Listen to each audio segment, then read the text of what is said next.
आ जान साथियों, अज बड़ा खुशी का मालिक करे अगला मुड़ के जो लोहड़ी आए इस तो भी बड़िया खुशियां आन, इस तो भी बड़िया साड़ियां सेहत तंदुरुस्त रहन और साढ़े बच्चों को कामयाबियां मिलन और साढ़े सपने साकार हो।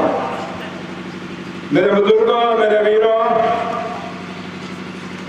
नवे शहर की धरती है, एक किसाना की धरती है, जिमींदारों की धरती है। वो धरती है जिथे कुर्बानियां की अनगिनत गाथान।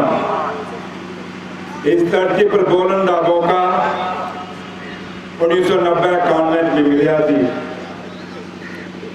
चार सभा का इतने सम्मेलन होया, उन्होंने जो लीडर साढ़े उस सभा के टाइम दे सन काफ़ी सारे दुनिया में नहीं रहे और इस सभा के प्रधान चौधरी प्यारा सिंह होते।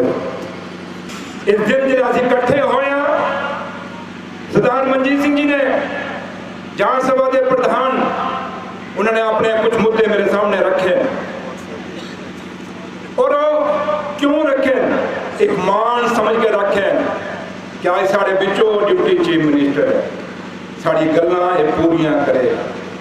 प्रधान जी ये वादा करके जाऊंगा, तुसी जो मैंने क्या है एक मेमोरेंडम बना लो जिस भी महकमे की होगी और महकमा में अपने दफ्तर च बुलागा थोड़े नाल बह के तुम्हारे सामने उन्होंने लोगों ने अपनी डायरेक्शन देंगा।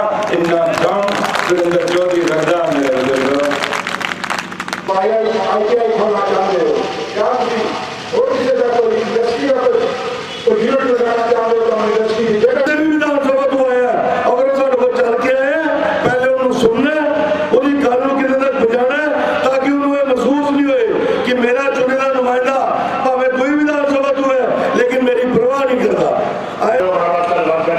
मेरी गल का